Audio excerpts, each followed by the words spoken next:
Hello, and welcome to Final Fantasy III. Oh, I love this one. I played this one on NES long before it came out on DS, and I loved it on that. I actually played a really funny fan dub of it kind of thing, or a fan translate. And like at the beginning of the game, it starts off, it's like, oh, that rock looks weird. Let's piss on it. It was the weirdest thing I've ever played, but one of the funnest. I've fiddled with the settings on the capture as well to try and make it a little bit brighter for you guys, at the cost of a little bit of clarity around the edges. It's gone into full-on anti-aliasing, or however you say it. But anyway, let's get into it. I love this one. I played it on DS as well, and the PSP, and my phone, and everything. It's amazing. Takes everything that made the first one amazing and kind of just makes it a little bit better. This is also, because it's on the PSP, it is the 3D remake of it. So it's using the same engine as FF3, FF4, DS, Bravely Default, and I think there's another game that they used for it as well. Oh, Final Fantasy The Four Warriors of Light. The Four Heroes of Light. So, let's have some fun. Yeah, we'll go with Lunas. Nice and easy. Oh, that is looking a lot crisper on the capture now. And the color fidelity is also pretty high too.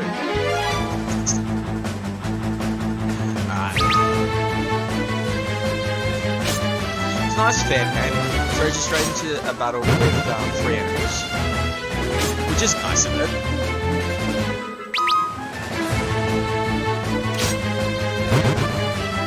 Now they introduced into this version, or might have been the iOS version, an auto battle function, where if I push select, it puts into auto mode. Makes everything go up there a bit quicker. Also means I don't have to keep pushing the cross button. Downside to this version is the text boxes are painfully slow.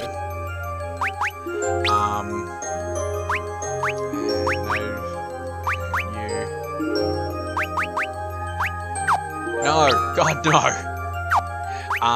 On this one there is no glitches other than it's a glitch that appears later in the game. I'm not going to be utilizing it because I have no need for it. I'm also not entirely sure on how it functions.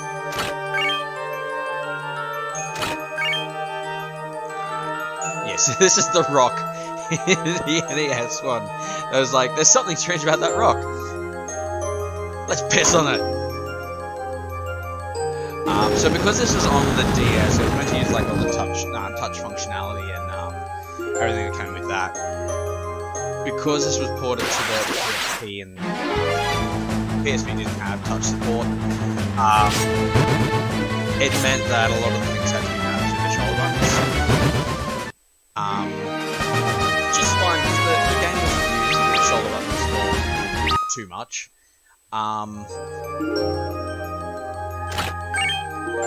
Cool. Now I can have 2 weapons equipped, do a little bit more damage. No! So this is something else they added into this version. The ability to like customize your characters a little bit more. It's also the first in the series I'm going to be using the analog stick on. I've tried to use my Pro Controller with the PSTV. I don't actually have a free USB port on it at the moment. So there goes that idea.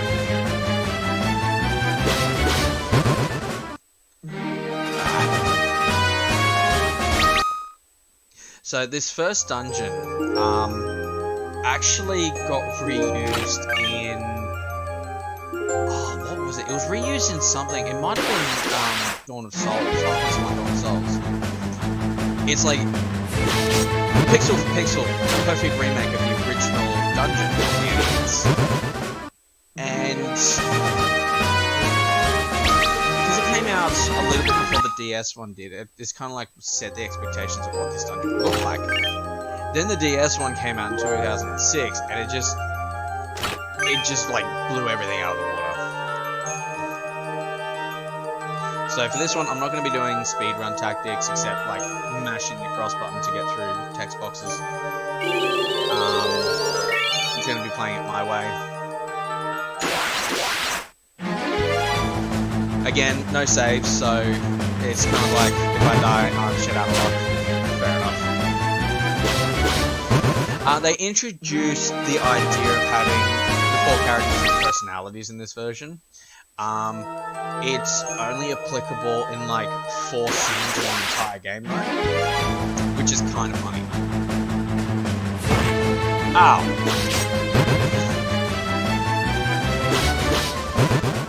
This one is a fraction harder than the original NES version. And much like the original NES version as well, and the DS version, you can only save on the world map. I have no option to save at any point in time. It's a brutal game. It's so much fun. Also, fun little thing with this scene, when Lunat is looking up on the DS, there was a text box on the top screen, but the majority of the game was played on the bottom screen. So for the most part, I had my DS screen tilted over, so when he looks up, I'm like, what's he looking at? Oh shit. Oh, we're doing this. So much like the Adamantoise in FF2, this one is also into ice. But he also hits like a motherfucker, which is a lot of fun. And yes, it is entirely possible to lose these blocks. Except I didn't. I know speedrunners, when they play this game, they use the input. They hold on to it until they reach Jin. And they use the spell on there. I prefer to use it there because, like, this is riskier. Jin hits hard, yes, but yeah, this is the scene I was telling you about. When he looks up, words appear on the screen. These words. So in many ways, this game is slower than the DS version. But it's also a little bit quicker because it has the auto battle function, which the DS one didn't. Alright, so lore is pretty much the same as the first Final Fantasy. Darkness has taken over the world, the Light of the Crystals needs to be reawakened.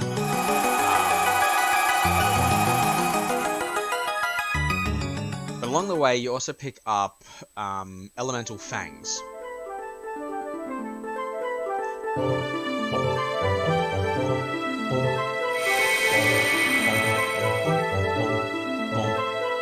Now those fangs come into play towards the end of the game, like right before the final boss, or final dungeon. Which the final dungeon in this game has 3 aspects. 3.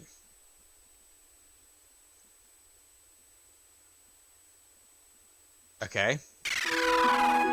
Wow, that took forever. Sorry if I'm shouting, by the way. My game audio is now louder. I fiddle with the settings because I've got too many devices connected to my HDMI, so I've got my PlayStation TV running through my Xbox One. So I fiddle with the Xbox settings on that, and it made the image a little bit clearer, as well as making the audio in my ear 4 times louder. So that's fun.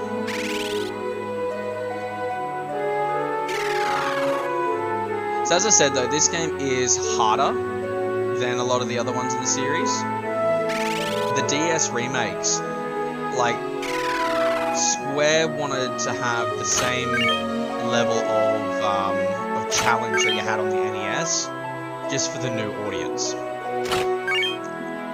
And I actually will say that the little pond in the little cave there looks better on the DS than it does on anything else. It had a cool reflection technique on it. So you need to introduce yourself to the 4 main characters. Luneth, Ark, Refia, and Ingus. And it's Ingus, not Ignis. He's not discovered a new recipe.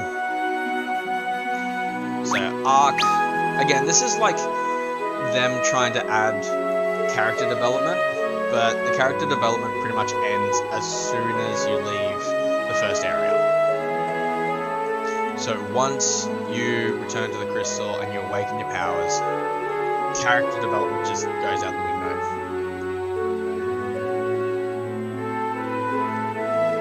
So at the start of the game, Ark is a coward. He's scared of everything. Not going to hold it against him. He's a good kid. He doesn't have the personality of a foot at all. Luneth, his whole shtick is that, you know, he's the hero, the brave one, but he's also a feckin' idiot. Alright, so this is a city of ghosts.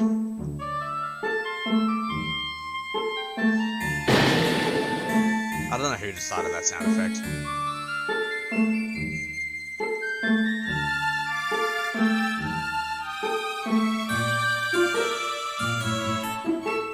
Okay. So, at this point, we're kind of teaming up. Ow! Did not need that in my ear. I could fiddle with the settings, but that takes effort, and I have very little of that.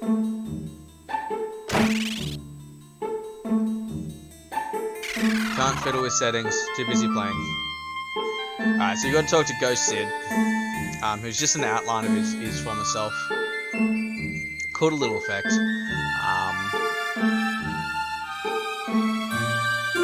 The people of this town are basically, they're affected by Jin's curse.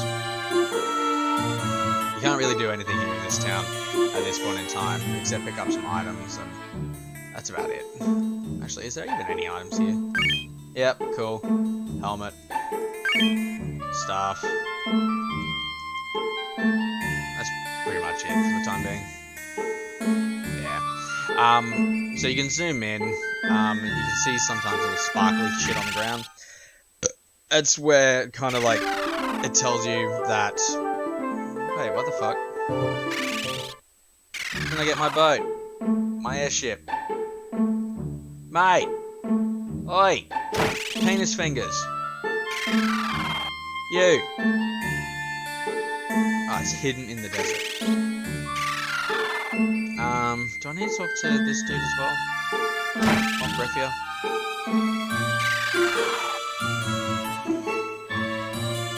Cool.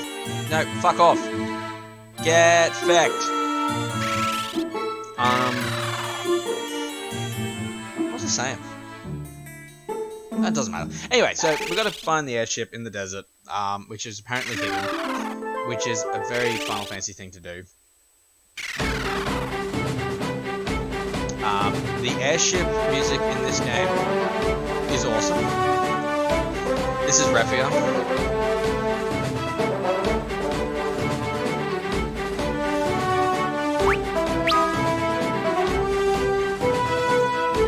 I like the design of the characters, though I do have to wonder why Luneth is wearing like 6 layers. In this one they made Refia the blacksmith's daughter. Ark is an old-time friend of Luneth, and Luneth is an orphan raised by Papa in Ur.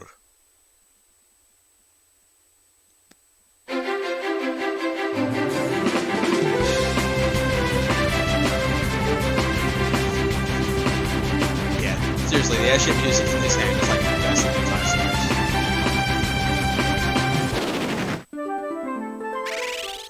Alright, so I'm about to get my 4th character. But before I go into the Cave of the Djinn, I need to kind of make them stronger. Because they're kind of weak and shit at the moment, and if I walk into that cave, I will die. As I said, this game is hard. On the original NES, you start off with all 4 characters,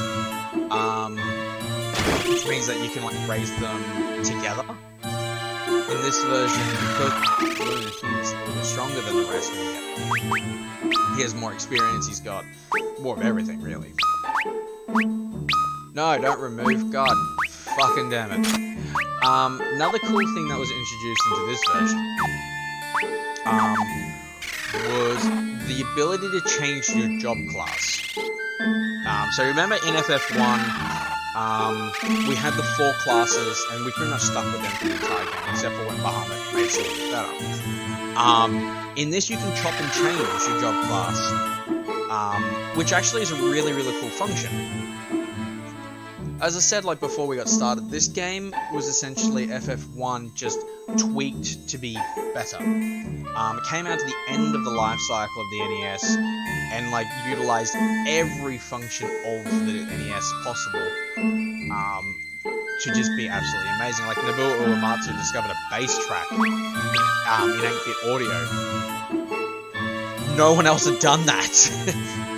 So like when you get to a boss battle, you hear like a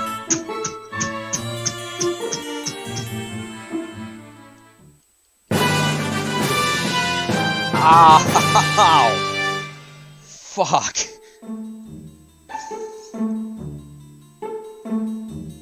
Yeah. Okay. Alright. To give you an idea, I can actually change the audio back to the original.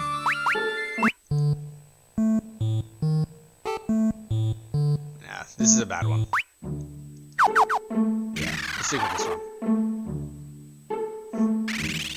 So the audio that's playing here is not the actual theme music for the castle.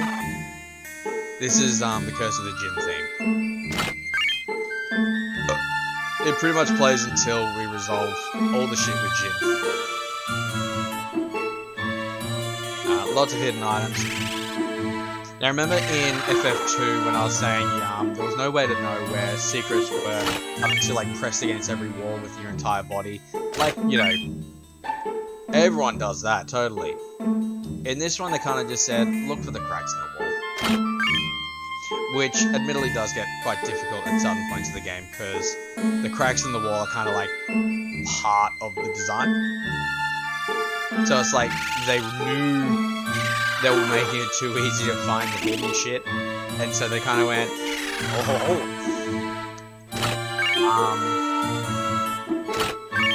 There's also a hidden room in the first dungeon, which has like no bearing whatsoever. I also like the idea that the little pond here that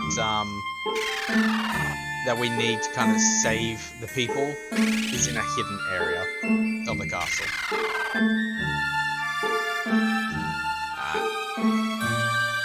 Rest. Now you may notice that there's big buttons on anything I select. It's just a remnant of the iOS version, because this is a lazy port, where basically just change the color of certain buttons for this one, so that it says cross and circle instead of, you know, the back button on a phone. Alright, let's give you the bronze knuckle and a knife. There's method to this madness. Now you will notice that Ingus is also a little bit stronger than everyone else. That's by design. He's a knight. He's trained to be stronger than everyone else. But doesn't mean I don't have to hate him. He's a bit of an arsehole.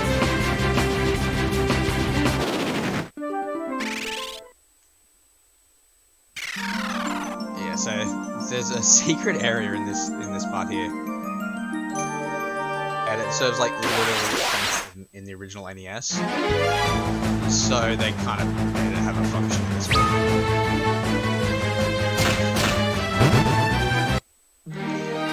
So the idea here is to get to at least level 5, which is laughable when you see that, you know, I'm only getting 1 experience from a lot of these enemies. Alright, cool. Nah. Give you a little bit more defense. Oh, also that magic. That's right. And we'll give that to Art. So, I like sticking with the idea of having a warrior, a thief, a black mage, and a white mage. Except in this version, I'll also be adding in the monk, because the monk, he gets a lot of HP very early on. He also hits really hard and has really high defense. It's your tank, essentially. He's not fast. So ideally you want to, I'm also doing all this to get loot. Because this is like the best place to get loot in this game. This is also the cave I fell into. At the start of the game. I don't know what the fuck he was doing here, but kid's got issues. Apparently there was an earthquake through the ground. In that hole. Just a random hole in the ground. As you do. The auto battles in this make everything just ridiculously easy.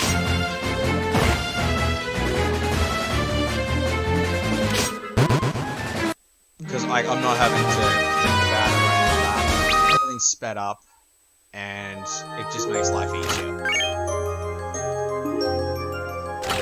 So I am getting some decent weapons and shit here. Good reason for that.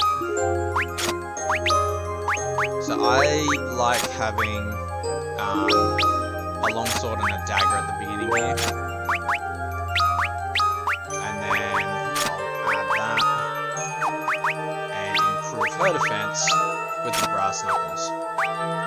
Because I didn't really get any other useful shit around here.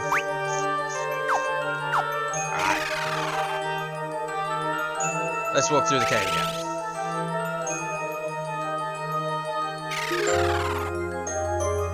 I also liked that they kept the shutter sounds from the original version.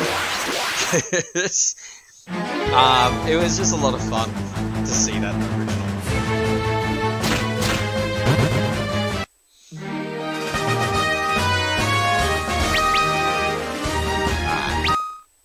Just while we're in this cave, I'm going to put the original audio back on.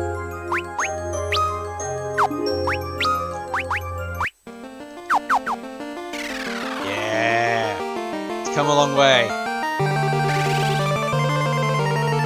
So that bass line,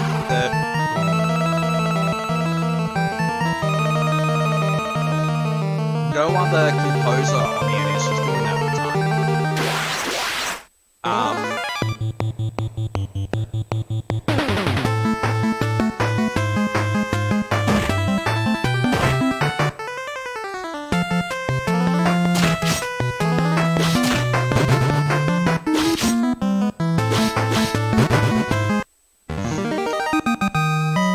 That's gonna look really funny because of the delay.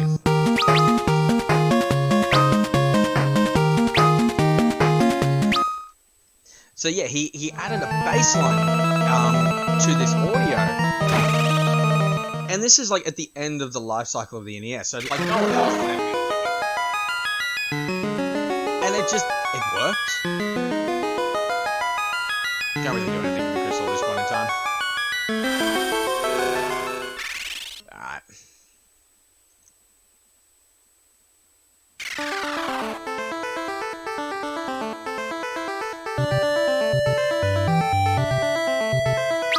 We'll put the original, the new audio back on. There we go. Alright, so we've got a little bit more shit. It's really funny that the game gives you the airship so early on in the game. And then it destroys it. Like you think, oh, you know, what's the point of having an airship at this point in the game because you just got to fly everywhere. And we all thought that. Every one of us thought it. And you know what? I'm not even mad. I'm not. Because, like, they took your expectations and shat on it. And they did it with a smile.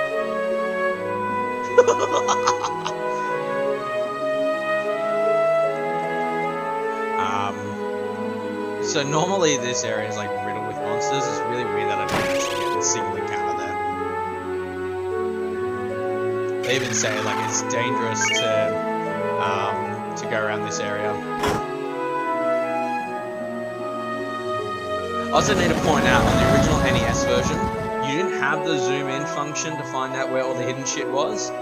So when it does that, and you can see that there's a hidden item here, and then it disappears. You couldn't do that on the original version.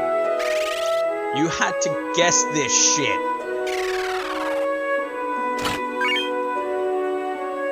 So there is a reason why I'm here. It's not just to get more shit. That helps though. It's actually to get Cure. I don't want to buy Cure. Why the fuck would I do that? So, Cure goes to Refia.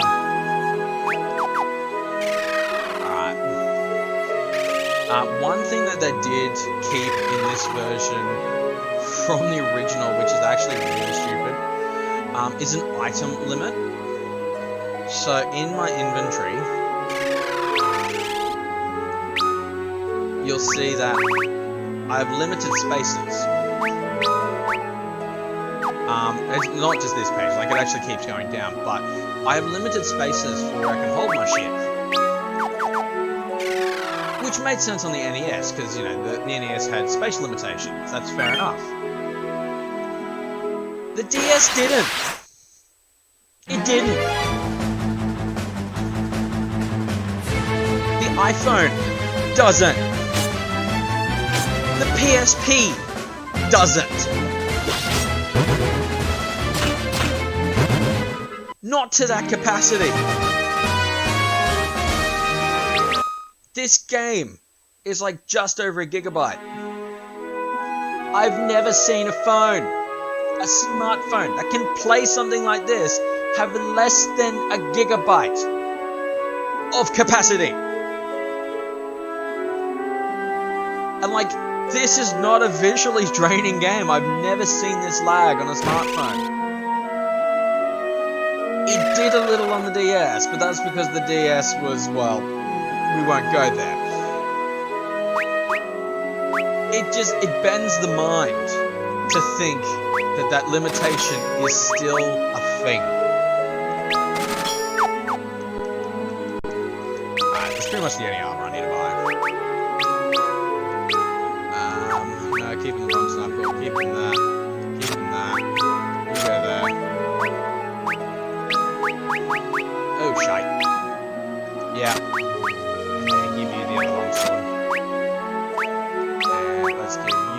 Dagger.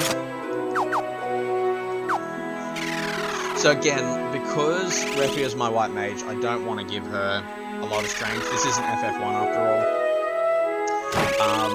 Now another thing I do need to get while I'm here is Antidote. Or Persona. I'm so glad they call it Persona in this one. It was Antidote in the original ones, which made no sense because it's like, you buy antidotes. You don't cast antidotes. Well, you could. It'd be weird though. How many have I got? I got 6. Let's get 19 instead of 25. And let's get 8 of these. And 9 of these. Oh, check out that money. Oh, yeah. Not spending another cent. My life is complete. Do I need a heal? Cool. GTFO!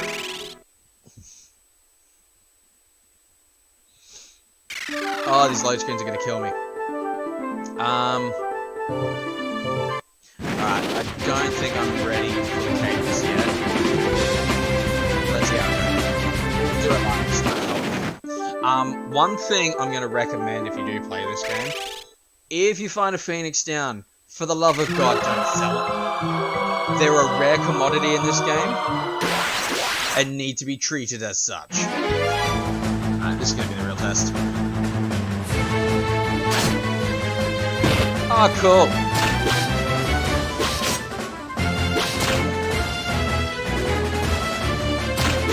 Mistakes were made. Mistakes were made!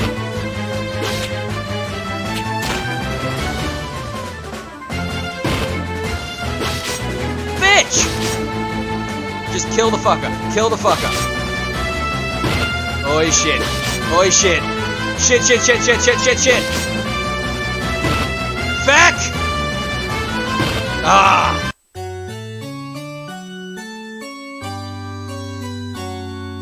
Oh well. That's the Blitz.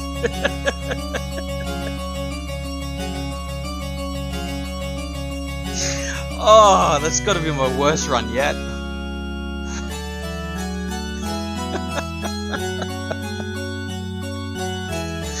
Well, everyone, that was FF3.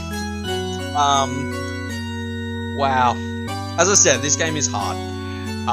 It's not for the faint-hearted. If you want a challenging Final Fantasy, I do recommend this. Like, as I said, it's available on your phone. So you can pick it up and play it on there, just when you're sitting on the train or on the bus or at work. I don't care. It's on you. Play it, because it is fun and fucking hard. Ugh. Alright, on to the next one. Thank you guys so much for watching, and I'll see you for Final Fantasy IV. See ya!